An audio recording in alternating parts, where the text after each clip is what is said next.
yang suci dan tidak bersalah itu. Kita akan mendengarkan pembacaan dari Injil Yohanes pasal yang ke-6 ayat 14 sampai 21. Demikianlah firman Tuhan.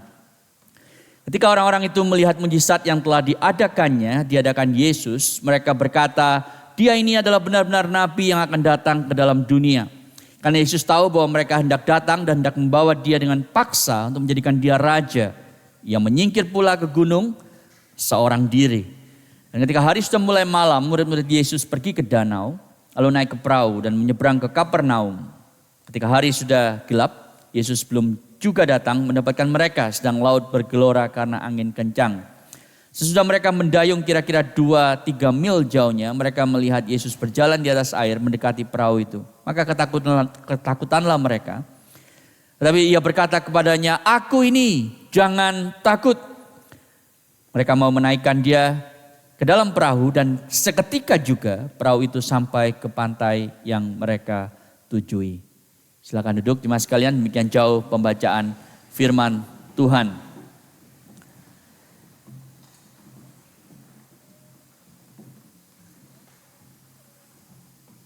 Saya tidak tahu apakah Anda kalau tinggal di Melbourne pernah akhir-akhir ini mengunjungi salah satu park, ya banyak park yang indah di sekitar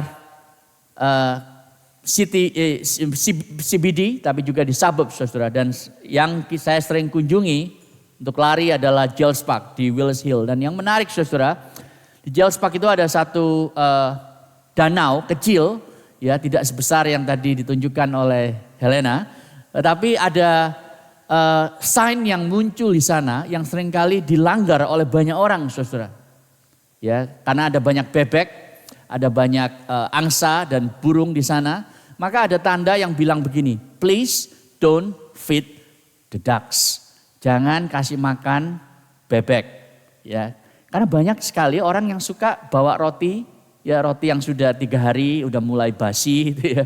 Lalu suwir-suwir lalu diberikan kepada bebek, terus bebeknya datang semua gitu. Seakan-akan kita berkuasa sekali kan, karena bebeknya bisa datang mendekati kita. Saudara, saya sangat terganggu kalau ada orang yang melakukan itu dan dengan gentle mengingatkan mereka. Tapi yang menarik adalah, Anda tahu tidak kenapa kita tidak boleh memberi makan binatang-binatang liar itu? Ada banyak alasan, saudara. Ya, ditulis di sana, kalau Anda tidak bisa baca saya bacakan. If you feed them, kalau Anda memberi mereka makan, mereka akan menjadi gemuk, sakit, dan sangat bergantung kepada manusia. Dengan engkau memberi makan mereka, maka engkau akan membuat kebergantungan yang sangat berbahaya yang akan membinasakan mereka. Kenapa, saudara? Karena kalau Anda stop memberi makan, ya mereka kemudian akan cari makan yang lain dan tidak suka natural diet yang mereka biasa makan. Dan mereka kemudian akan menjadi agresif mengejar Anda kalau Anda tidak lagi memberi makan.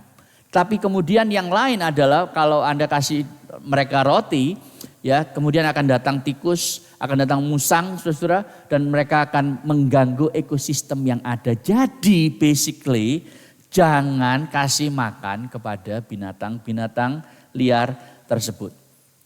Saudara, kenapa saya cerita ini? Karena ini persis perilaku orang banyak yang baru diberi makan oleh Yesus. 5 roti 2 ikan yang kita lihat minggu lalu. Saudara, saya tidak mengatakan bahwa Yesus mestinya jangan kasih makan orang-orang itu. Karena Yesus berbelas kasih kepada mereka yang lapar. Tapi poin saya ini, saudara.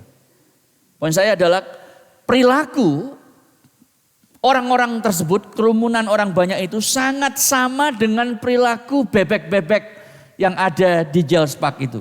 Mereka menjadi agresif. Kerumunan orang ini kemudian memaksa Yesus untuk menjadi raja mereka. Kenapa, saudara? Karena mereka berpikir ini orang sangat berguna bagi saya. Itu sebabnya dia harus dekat sama kita. Ayo kita jadikan dia raja supaya dia bisa memuaskan semua keinginan hati kita. Supaya kita bisa mengontrol dia. Saudara, itu yang terjadi. Dan itu sebabnya kemudian kita sekarang tiba di satu bagian di Injil Yohanes di mana murid-murid itu ada di atas kapal di Danau Galilea atau Laut Galilea. Dan kemudian mereka hampir tenggelam karena ada badai yang luar biasa besar. Jadi mari saudara kita lihat ini di bawah 3 subheadings, ada banyak hal yang ternyata saudara ya, waktu kita itu belajar firman Tuhan yang sudah sangat familiar karena ini sangat populer kan, Yesus berjalan di atas air. Tapi kalau Anda pelajari, simak baik-baik, ada banyak hal yang kita bisa sebetulnya pelajari dan mungkin lewatkan selama ini. Saya akan mengajak Anda memikirkan 3 hal. Yang pertama saudara, we experience the waves in our lives. Kita itu mengalami gelombang hidup. Saudara, ada 3 kemungkinan Anda sedang ada di dalam gelombang hidup saat ini. Kalau hidup Anda itu seperti laut, sekarang sedang bergelora dan Anda sedang hampir tenggelam. Atau Anda baru keluar, baru selesai masa-masa sulit itu. Atau Anda sedang akan masuk ke sana. Saudara, kita cuma punya 3 skenario itu dalam kehidupan. Anda sedang berada di tengah-tengah, Anda baru keluar dari kesulitan, atau Anda belum mengalami kesulitan dan akan masuk kesulitan sebentar lagi. Kenapa saudara? Karena kita tinggal di dunia yang sudah berdosa, kita masih hidup di dalam kedagingan kita. Dan selama itu masih terjadi saudara, kita pasti ada di dalam 1 dari 3 skenario tersebut. Itu sebabnya khotbah ini relevan bagi semua kita. Baik Anda baru jadi Kristen 5 hari yang lalu ataupun sudah 50 tahun. Tapi mari saudara kita lihat apa yang terjadi di dalam bagian ini. Ini terjadi setelah Yesus memberi makan 5.000 keluarga. Jadi bukan hanya 5.000 orang tetapi sekitar 15.750 orang. Jangan percaya statistik saudara ya. 62,7% statistik itu dibuat on the spot untuk mengelabui Anda. Ya, jadi itu yang terjadi. I don't know if you get the joke, but anyway. Dan orang-orang ini paham saudara apa yang terjadi di dalam perjanjian lama. Ketika mereka melihat Yesus itu memberi makan 5.000 keluarga. Mereka teringat akan pemimpin besar mereka yaitu Musa. Yang pernah juga memberi makan seluruh hampir 1 juta lebih orang Israel selama 40 tahun dengan apa? Mana dari sorga. Jadi waktu mereka melihat Yesus memultiplikasi roti dan ikan, mereka teringat akan Musa yang menurunkan mana dari sorga. Itu sebabnya mereka bilang, sungguh dia ini adalah nabi yang akan datang. Lalu kemudian mereka ingin menjadikan Yesus raja. Nah pertanyaannya gini, kenapa mereka mau jadikan Yesus raja? Anda pernah pikir baik-baik itu? Kenapa Yesus ingin dijadikan raja? Karena mereka selalu berpikir begini saudara, kalau Yesus benar adalah nabi maka dia itu akan menghadirkan kerajaan Allah secara fisik di dunia ini. Itu yang ada di pikiran mereka, mereka tidak tahu bahwa kerajaan Allah itu akan hadir setelah Yesus datang kedua kali, setelah dia mati, bangkit dan datang lagi. Bukan sekarang, bukan pada waktu itu. Mereka berpikir bahwa Yesus ini adalah Mesias sosial yang akan menghilangkan saudara prasalah besar yang terjadi pada waktu itu yaitu kelaparan. Mereka berpikir Yesus ini adalah heavenly bread maker yang akan membuat semua orang tidak akan pernah merasa lapar lagi.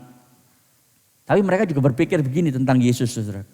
Kalau dulu Musa bisa melepaskan Israel dari penjajahan siapa? Mesir. Sekarang Yesus yang juga bisa membuat mujizat sama seperti Musa, pasti juga bisa membebaskan kami dari penjajahan Roma. Sudah lihat itu? Jadi masalah mereka adalah 1, kelaparan, itu masalah sosial, masalah ekonomi. Yang kedua saudara masalah politik di bawah kuk pemerintahan Romawi yang kejam. Dan kalau dia adalah seperti Musa, maka dia juga bisa membebaskan kita dari penjajahan Romawi. Tapi Yesus mengatakan pada mereka, aku tidak hanya datang untuk menyelesaikan masalahmu orang Israel, orang Yahudi. Di abad yang pertama di sekitar Palestina itu. Enggak, aku ini bukan local Messiah. Aku bukan economic and political savior. Aku datang bukan untuk menyelesaikan masalah-masalahmu. Aku datang untuk menyelesaikan sumber masalah. Sebab saya tulis the problem behind the problems mestinya. Semua masalahmu. Aku datang untuk menyelesaikan akar masalahmu Yang membuat semua masalah itu datang. Saudara, dari mana datangnya masalah ekonomi, kelaparan, dari mana datangnya masalah opresi, diskriminasi, rasisme, dan semua masalah manusia yang terjadi hari ini. Di literatur disebut sebagai the wicked problems. So artinya apa? Masalah-masalah yang kita tidak bisa definisikan dengan jelas.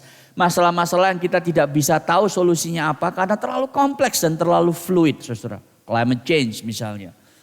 Yesus tidak datang untuk menyelesaikan climate change. Dia datang untuk menyelesaikan akar dari masalah, yaitu apa? Pemberontakan kita yang kita lakukan secara sadar dan keterpisahan kita dari Allah yang akhirnya akan membawa kita kepada kematian kekal. Itu masalah besar. Itu akar dari masalah. Dan untuk itulah Yesus datang.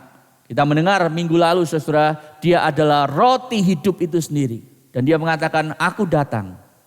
Akulah roti hidup sendiri. Aku tidak hanya memberi engkau roti dari surga. Akulah roti dari surga itu. Dan seperti engkau makan roti harus dikunyah, dipecahkan roti itu di mulutmu. Maka aku datang sebagai roti hidup.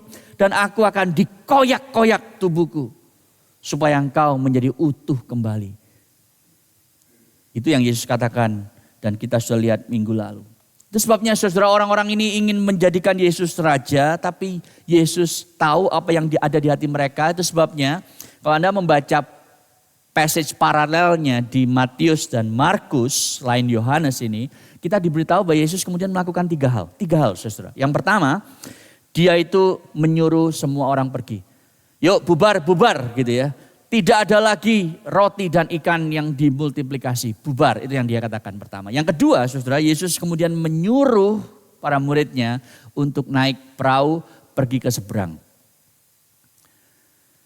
Pergi ke seberang itu artinya dari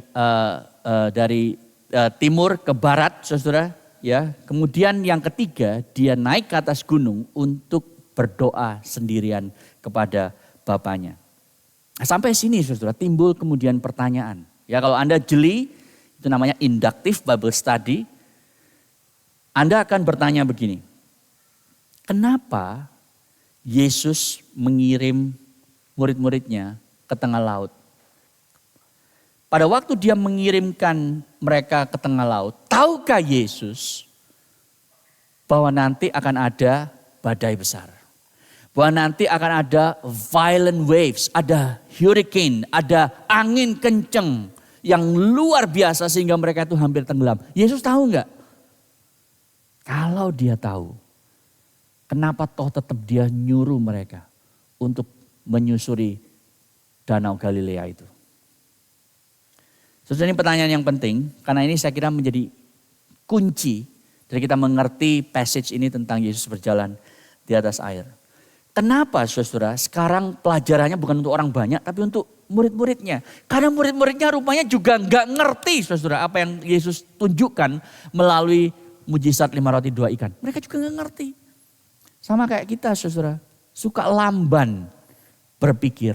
Nggak nyandak. Itu bahasa Jerman. Bahasa apa ya? Bahasa Jawanya saudara. Kita suka nggak ngerti. Tell me banget. Dan ini yang dialami oleh para muridnya saudara. Kita tahu dari mana itu. Matius pasal yang ke-16 ayat 8 dan 9 itu mencatat kondisi hati mereka. Yesus bilang, do you not yet perceive? Do you not yet remember the 5 loaves for the 5,000? Masa enggak ingat bahwa aku sudah memultiplikasi 5 roti dan 2 ikan. Berapa banyak keranjang roti yang kau kumpulkan setelah itu. Masa enggak ingat semua itu? Ternyata murid-muridnya enggak ngerti saudara. Itu sebabnya Yesus ingin mengajarkan suatu pelajaran yang penting. Tapi dia tidak memberikan kuliah kepada mereka. Dia ingin menunjukkan. Saudara, kadang-kadang gini ya. Kalau kita jadi orang tua, kita kasih satu pelajaran kepada anak. Anaknya enggak ngerti-ngerti saudara. Akhirnya harus ditunjukin. Gimana cara nunjukinnya? Ya harus dengan demonstrasi. Nih, papa tunjukin, mama tunjukin. Supaya akhirnya mereka ngerti konsekuensi dari perbuatannya. Setelah itu yang Yesus lakukan. Dia tidak memberikan kuliah. Dia suruh murid-muridnya ke tengah Danau Galilea dan dia tahu akan ada gelombang besar. Ini adalah dramatic show and tell. Kalau Anda jadi guru sekolah minggu, teladanilah Yesus, ya, show and tell. Jadi apa bedanya saudara, Yesus sama kita? Dalam slide selanjutnya, saya pernah menulis di Insta beberapa waktu lalu, Yesus menggunakan roti untuk menyatakan kebutuhan kita akan roti hidup. Ya kan? Tetapi kita menggunakan Yesus untuk memuaskan keinginan kita akan roti dan 1001 hal yang lain. Nah, murid-muridnya saudara ikut-ikutan seperti orang-orang banyak itu. Itu sebabnya mereka harus belajar melihat siapa Yesus sesuai dengan apa yang Alkitab nyatakan. Nah, saudara, kalau Anda tahu Laut Galilea, di mana peristiwa Yesus berjalan di atas air ini terjadi, saudara. Murid-murid itu sedang ada di mana? Mereka kira-kira persis di tengah-tengah laut itu. Karena kita tahu diberitahu oleh Yohanes, saudara, di ayat 19 tadi yang kita baca, mereka sekitar 3 atau 4 mil. Saya nggak tahu kenapa LAI tidak menerjemahkan jadi kilometer ya. Padahal orang Indonesia semua kan lebih senang kilometer dan meter daripada miles. 3 mil itu berapa sih? 5,5 kilometer. Nah, lebarnya Laut Galilea itu, ya, at the widest part of the sea itu sekitar 13 kilometer. Jadi mereka masih punya kira-kira 8 kilometer lagi, saudara. Nah, berapa lama mereka sudah mendayung? Kalau Anda baca catatan Matius dan Markus, mereka sudah mendayung itu kira-kira 7 sampai 10 jam. Kenapa? Karena mereka berangkat mulai gelap, ya. Lalu dikatakan sudah fourth watch of the night. Itu berarti sudah antara jam 3 sampai jam 6 pagi. Nah, itu berarti mereka sudah mendayung sekitar 7 sampai 10 jam. Cuman dapat 5 kilometer, saudara. Dan gak bisa kemana-mana. Tiba-tiba datanglah angin kencang dan mereka hampir tenggelam. Saudara, coba Anda bayangkan. Mereka baru melihat satu mujizat yang besar. Sekarang mereka hampir mati, saudara. Tahukah Anda, tanpa saya mencoba untuk membuat ini sesuatu yang alegori, tapi ini satu pelajaran yang penting bagi kita. Banyak kali Tuhan itu membawa orang percaya kepada pengalaman-pengalaman yang sangat-sangat sulit seperti ini. Setelah mereka mengalami kebangunan rohani. Setelah mereka melihat tangan Allah yang ajaib itu. Jadi kalau Anda pergi ke camp, Bible camp, retreat gitu ya. Atau Anda ikut kebangunan rohani. Lalu Anda merasa wah berapi-api bagi Tuhan. Saudara, biasanya setelah itu Anda berada di dalam lembah kekelaman. Ingat Elia? Dia melawan Nabi Baal 450 lalu menang, saudara. Setelah itu apa? Dia mengalami depresi. 1 Raja-Raja 19 itu. Kalau dia bilang, kalau gini mati aja gue Tuhan. Karena dikejar-kejar oleh Ratu Isabel. Saudara, setelah mengalami kebangunan rohani yang luar biasa, lalu mengalami kesulitan. Ini pola yang seringkali terjadi bagi banyak anak Tuhan. Murid-murid ini saudara setelah melihat Yesus melakukan mujizat yang besar di depan publik ribuan, belasan ribu orang. Sekarang mereka itu hampir mati. Saudara, kenapa ini terjadi? Pola yang Tuhan izinkan terjadi dalam hidup Anda dan saya. Karena justru persekutuan yang manis dan dalam dengan Tuhan kita itu akan mempersiapkan kita untuk masuk ke dalam ujian hidup. Yang kedua saudara, karena Tuhan itu tahu kalau Anda diberkati dengan luar biasa, lebih besar daripada yang biasanya, kita cenderung menjadi sombong. Kita merasa Tuhan memberkati saya, dia mah gak segede saya diberkati. Saya lebih rohani daripada orang lain tuh sebab lihat bisnis saya maju, pekerjaan saya sukses dan seterusnya. Relasi saya itu aman dan nyaman gak seperti dia penuh masalah. Itu sebabnya kemudian kita ditaruh Tuhan persis di tengah-tengah badai hidup. Supaya kita sadar bahwa kita tidak lebih baik dari orang lain. Kita adalah orang berdosa yang senantiasa butuh kasih karunia Tuhan. Nah, bagi para murid saudara, mereka berada di dalam badai hidup ini supaya mereka tahu siapa Yesus yang sesungguhnya, bukan Yesus yang ada di dalam benak mereka. Saudara, gelombang yang violent itu diordain oleh Yesus. Di dalam kedaulatannya, saudara, mereka ada di dalam badai hidup. Seringkali orang Kristen itu kebalik. Kita ini suka ngaco, saudara, teologi kita. Kita suka pikir begini, kalau saya bermasalah, kalau saya di dalam kesulitan, kalau saya itu mengalami kesulitan kesehatan, keuangan, relasional, itu berarti saya ada di luar kehendak Allah. Ya kan? Kita suka bilang begitu. Kamu sih gak taat sama Allah. Sekarang kamu berada dalam kesulitan.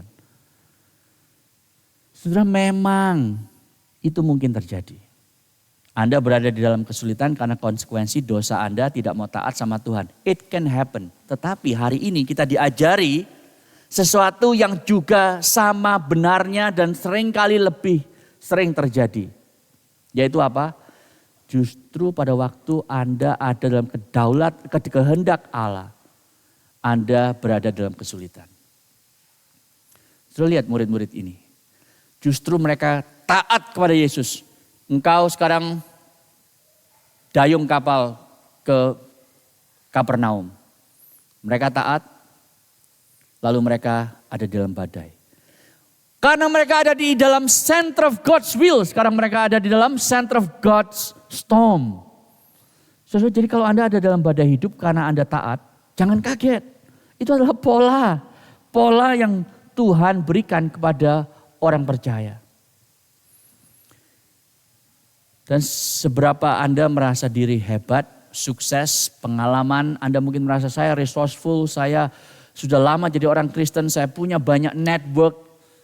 Ada banyak hal dalam hidup ini, saudara, yang akan membuat Anda merasa, aduh kok berat sekali ya gelombang hidup saya.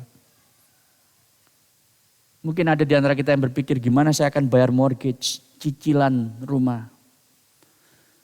Mungkin Anda berpikir, gimana ya relasi ketegangan di dalam rumah tangga saya ini semakin lama semakin besar. Dan saya sampai kapan akan kuat mempertahankan rumah tangga ini. Dan di antara Anda yang mungkin berpikir, apakah saya masih bisa terus mempertahankan pekerjaan saya ini. Kayaknya karir saya ini tidak kemana-mana. Sama lambannya dengan kapalnya para murid Yesus ini. Gak kemana-mana, I'm stuck in my career. Ada yang mungkin bergumul sebagai orang tua, kenapa anak-anak saya ini sangat keras hatinya, sangat susah berubah, sangat sulit untuk mau ke gereja dan percaya Yesus.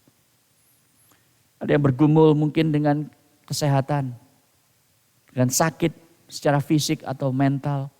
Ada yang mungkin bergumul dengan prospek kematian yang sudah mendekat.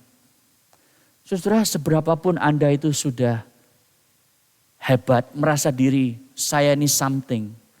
Tapi kalau Anda ketemu dengan kesehatan, penyakit, kematian, kesulitan finansial, ketegangan relasi, tidak ada orang yang kebal dari semua itu. Dan Anda ditaruh di tengah-tengah badai kehidupan itu. Supaya Anda belajar siapa Yesus yang sesungguhnya. Anda ditaruh di dalam badai kehidupan itu. Supaya Anda bertemu dengan the Lord of the waves. Itu poin saya yang kedua, saudara. Encountering the Lord of the waves. Anda mungkin bertanya pada waktu Anda berada di tengah-tengah badai itu. Yesus di mana? Yesus ada di mana? Dan itu mungkin ada dalam pikiran murid-muridnya. Setelah berjam-jam mereka mendayung. Tadi video yang ditunjukkan oleh Helena itu ada motor di dalam perahunya. Ini gak ada, saudara. Mereka harus mendayung berjam-jam. Mereka mungkin mikir, Yesus mana ini? Doa kok lama banget. Kita udah hampir tenggelam. Apakah dia tega kita mati konyol di tengah laut seperti ini? Saudara, kita suka bertanya pertanyaan yang sama kan? Kenapa Tuhan membiarkan saya sendirian seperti ini? Apa yang saya sudah lakukan sehingga dia itu sekarang sepertinya tidak peduli lagi dengan saya. Lalu kita marah sama Tuhan. Percuma kalau begini saya melayani. Percuma kalau saya memberikan uang saya buat Tuhan, tenaga saya buat Tuhan. Ternyata dia nggak peduli. Saya punya masalah bertahun-tahun seperti ini. Terus Yesus di mana? Yohanes 6:15 memberitahu kita dia sedang ada di atas gunung berdoa. Saudara, untuk siapa dia berdoa? Untuk murid-muridnya.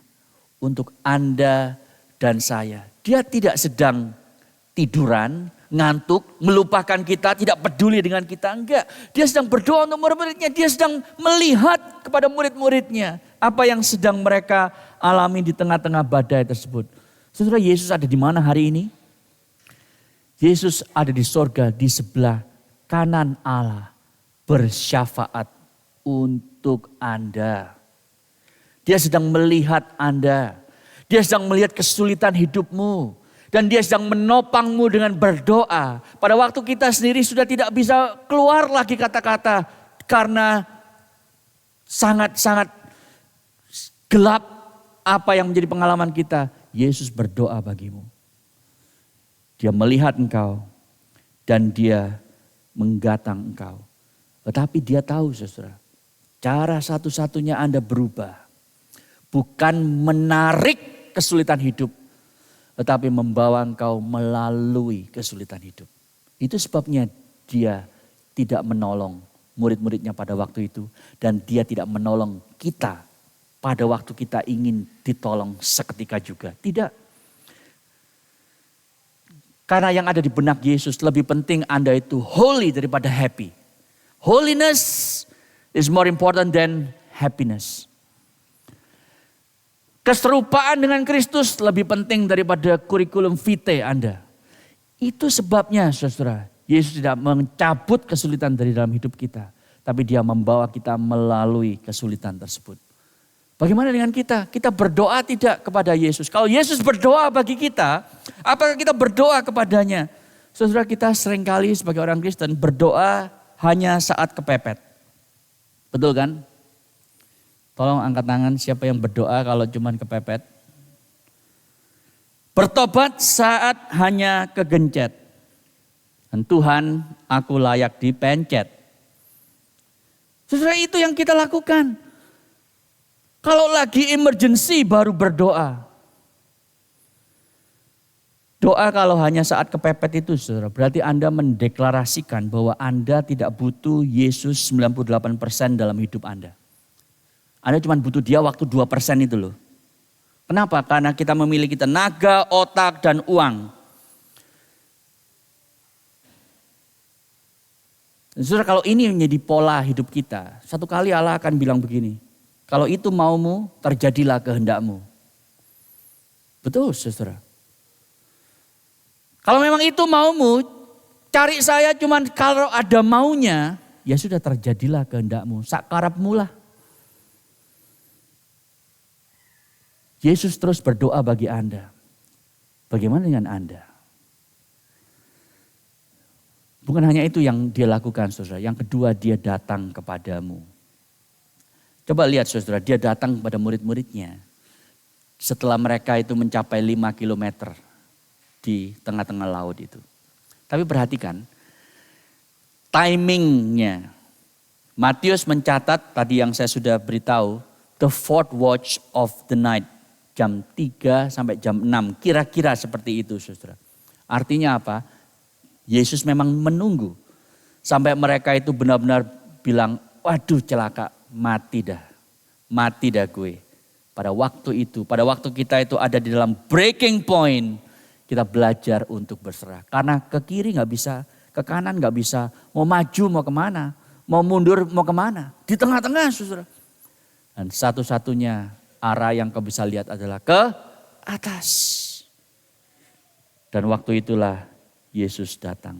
Bukan naik jet ski, tapi dia berjalan di atas air. Saudara, jalan waktu ditulis ya oleh Yohanes, dia berjalan di atas air. Ini kata jalan, ini kata yang khusus, yang spesifik saudara. Yesus tidak jalannya begini ya. Ada ombak, saudara bayangkan ombak. Lalu dia jalannya tuh hati-hati gitu ya. Enggak saudara, dia jalannya tuh gini, santai. Nah jangan begitu. Jadi kata yang dipakai itu artinya strolling casually. Kalau Anda berwisata, naik mobil, ya, lalu Anda lihat, ini lookout point bagus nih. Lalu Anda berhenti kan, berhenti turun dari mobil, terus ngapain saudara? Ya Anda jalan santai. Anda lihat, bagus ya. Lihat tuh di sana tuh ada apa tuh? Ya toh. Terus Anda ambilin foto ya, 20 menit foto-foto. Setiap angle di foto lalu dimuat ke Instagram. Saudara, waktu kita jalan menikmati pemandangan, itu yang Yesus lakukan. Dia enggak terusik dengan gelombang yang besar itu. Dia jalan dengan begitu santai di tengah-tengah hurricane itu. Saudara, ada tempat lain di dalam perjanjian baru di mana Yesus juga ada di tengah badai. Ada 2 kali saudara. Dan dia dikelilingi oleh para nelayan yang berpengalaman yang sangat ketakutan. Lalu dia bilang apa? Diam. Lalu seketika itu juga redalah angin kencang tersebut. Tapi di bagian ini saudara, Yesus tidak menghentikan badai tersebut. Perhatikan saudara, Yesus tidak menghentikan badai tersebut, tapi dia berjalan di atasnya. Kenapa saudara? Kenapa Yesus berjalan di atasnya? Kenapa dia tidak menghentikan? Kalau Anda jadi murid ya, murid-murid di kapal itu, coba pilih mana saudara? Pilih mana solusinya? Yesus menghentikan badai seketika atau Yesus jalan di atas air? Anda pilih mana? Ya ini boleh dijawab, kita interaksi. Kalau saya akan pilih mendingan langsung diberhentiin dong. Ini orang lagi takut malah ditakut-takutin. Ada hantu jalan di atas air, ya kan takut loh mereka. Jadi sudah ketakutan hampir mati, malah ditakut-takutin dia datang di atas air. Jadi nggak make sense kan. Jadi pertanyaannya adalah kenapa dia berjalan di atas air? Saudara, dia hendak menunjukkan kepada murid-muridnya begini. Kalau orang banyak tadi menyamakan aku dengan Musa yang menurunkan roti mana dari surga itu. Oke, nggak apa-apa. Tapi jangan hanya berhenti di sana. Kalau aku mau dibandingkan dengan Musa, ayo balik. Balik kemana? Ke Laut Merah. Jangan cuma di mana setelah menyeberang Laut Merah. Di Laut Merah. Apa yang terjadi saudara? Laut Merah yang besar itu di-split jadi 2. Untuk Musa dan hampir 2 juta orang Israel itu lewat. Saudara, yang memecahkan laut itu jadi 2. Sehingga jadi kering gitu kayak ada red carpet di tengah-tengah. Itu siapa? Tuhan, bukan Musa. Yesus sedang mengatakan saudara, aku ini bukan hanya lebih besar dari Musa. Aku adalah Tuhannya Musa. Karena ada ayat yang bilang di Ayub bahwa hanya Tuhan yang bisa membuka lautan. Dan sekarang Yesus jalan di tengah-tengahnya. Dia sedang mengatakan, aku lebih besar dari Musa. Akulah Allah yang memisahkan Laut Merah tersebut. Aku bukan hanya orang yang punya superhuman powers, tetapi aku melakukan apa yang hanya Allah lakukan dan aku adalah Tuhan Allah. Saudara, apa bedanya kita sama Tuhan? Apa saudara beda utama kita dengan Tuhan? Banyak ya. Tapi salah satunya adalah Tuhan Allah tidak pernah berpikir dia itu Anda. Enggak pernah saudara. Tapi kita seringkali berpikir kita adalah Tuhan. Ya kan? Bahkan kita lebih besar dari Tuhan. Sehingga Tuhan itu kita suruh-suruh, kita tuntut ini dan itu seakan-akan dia itu konsultan kita. Jangan lupa saudara, konsultan itu konsulnya setan. Jadi kalau Anda itu memperlakukan Tuhan seperti konsultan Anda, itu berarti Anda lupa tempat Anda di mana di hadapan dia. Tuhan tidak pernah berpikir dia Anda seringkali berpikir Anda Tuhan. Yesus sedang mengatakan, aku lebih besar dari Musa, aku adalah Tuhannya Musa. Itu sebab dia berjalan di atas air dan tidak menghentikan badai tersebut. Mari kita berhenti saudara. untuk memperlakukan Tuhan seperti konsultan itu. Memberi dia kondisi dan syaratku, Tuhan kalau engkau berikan aku ini baru nanti aku aktif di gereja. Kalau Tuhan memberkati bisnisku, relasiku, keluargaku, baru nanti aku akan ikut di dalam pelayanan ini dan itu, ikut 3G dan pemahaman Alkitab dan seterusnya. Saudara, dia datang dengan sangat powerful kepada murid-muridnya untuk menyatakan siapa dirinya. Tapi yang kedua, saudara, dia juga menyatakan diri kepada murid-muridnya dengan sangat gentle, dengan sangat tender. Saudara perhatikan, dia bilang, "It is I, do not be afraid."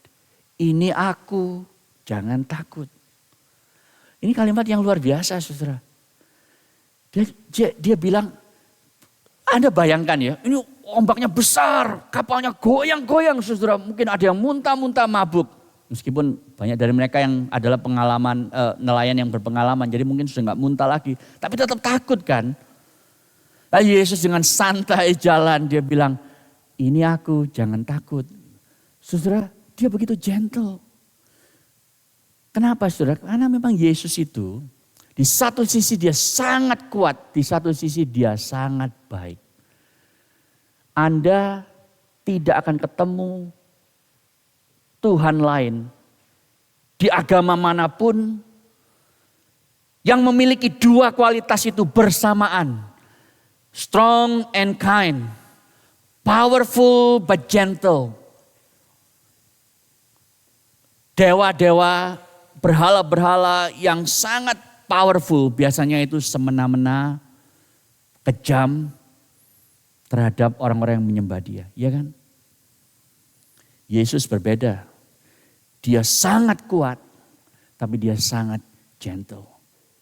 Dia tidak mengatakan, tenggelamlah engkau hai para murid yang imannya kecil. Dia tidak menghardik mereka. Dia bisa mengatakan, ini aku, jangan takut. Saudara, itulah Tuhan yang kita sembah. Apakah Anda memiliki pengalaman yang manis bersama dengan dia? Merasakan bahwa dia berkuasa, tapi dia mengasihi aku.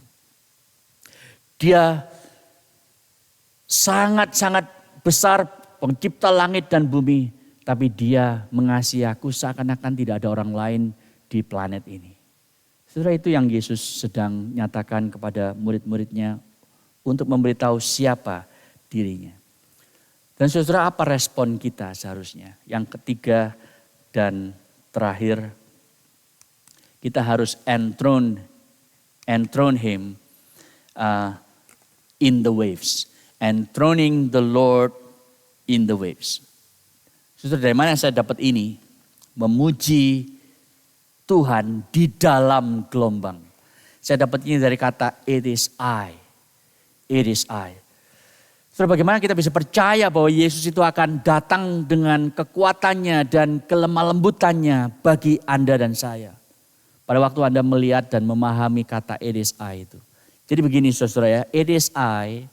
Kalau bahasa aslinya itu cuma dua kata, I am. I am. Jadi kira-kira gini, Yesus bilang, aku. Aneh ya memang ya. Kalau Anda ketemu teman gitu ya, aku. ya. Lu aneh banget sih gitu ya. Tadi pagi makan apa gitu. Tapi itu yang Yesus katakan, I am. Jangan takut. Nah, Anda harus tahu kenapa kata I am ini penting.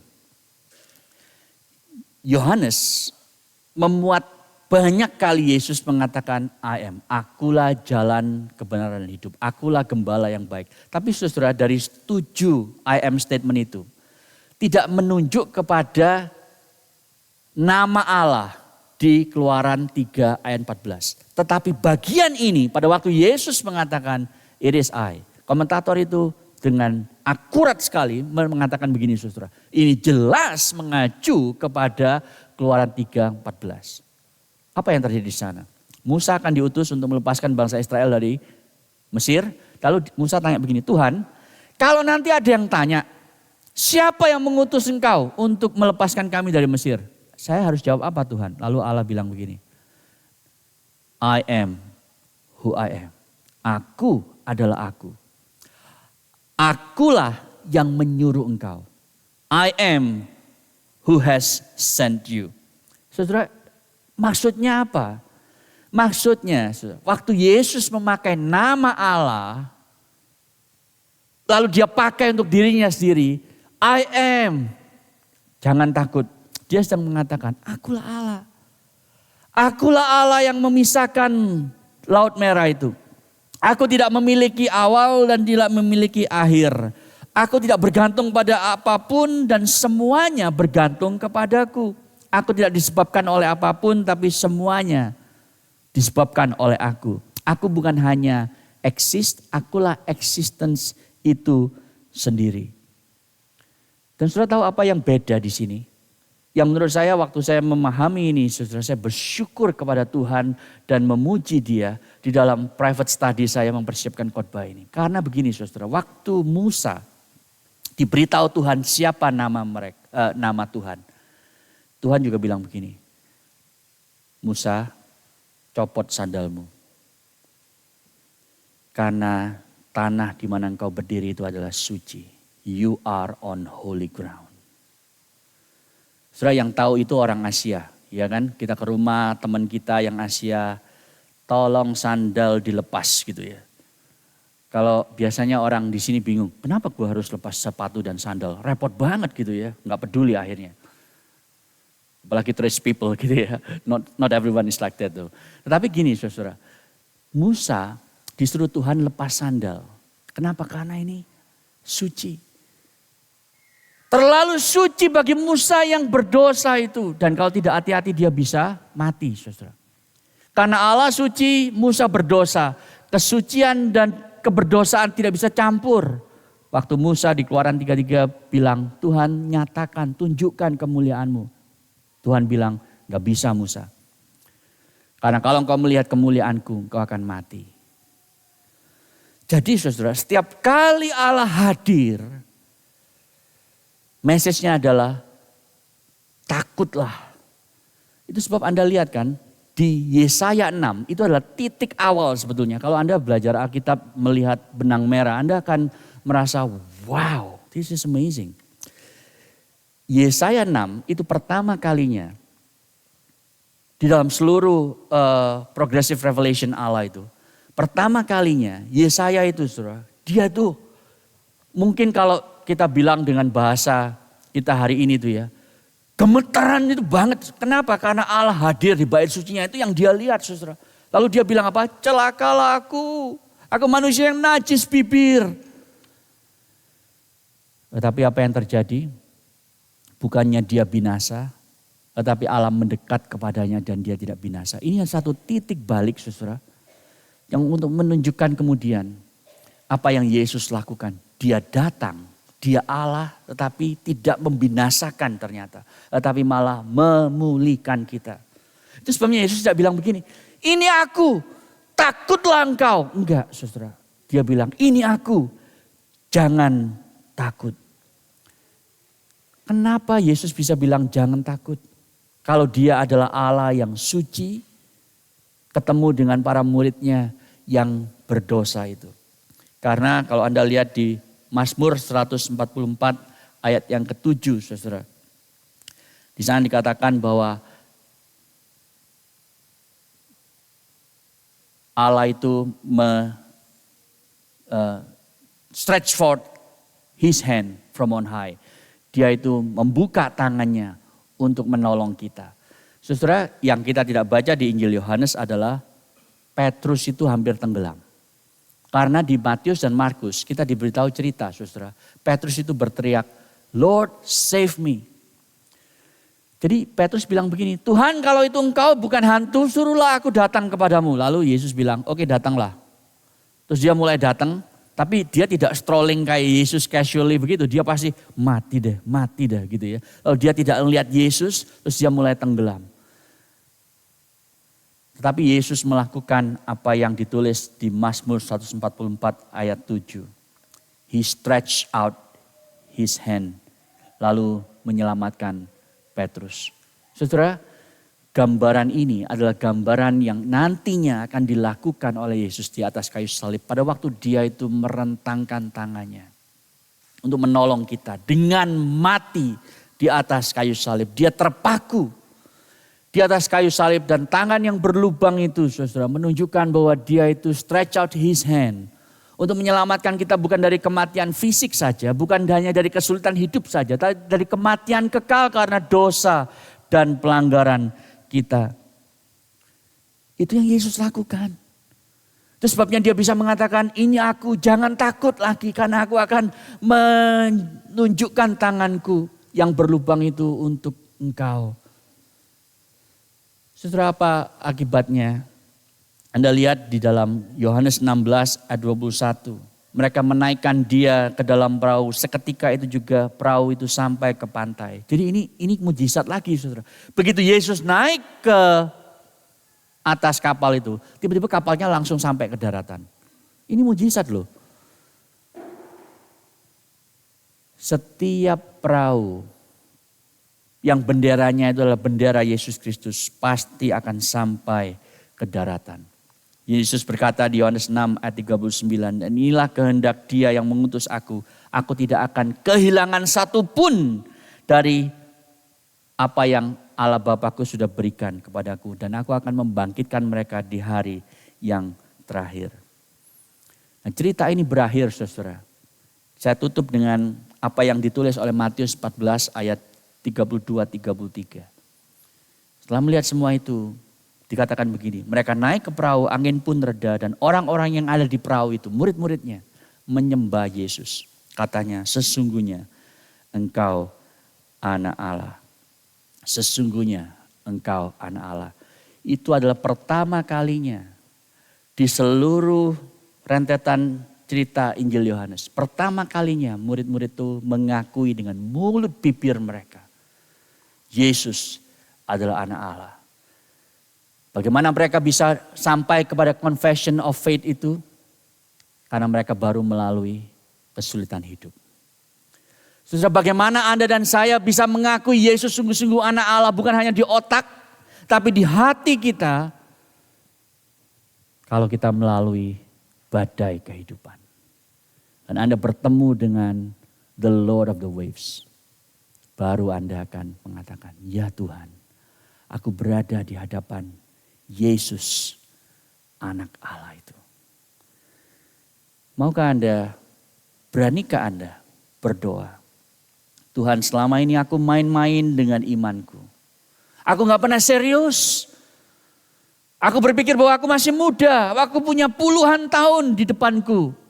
Terus papaku sekarang, ya santai-santai aja lah, ikut Tuhan ke gereja boleh.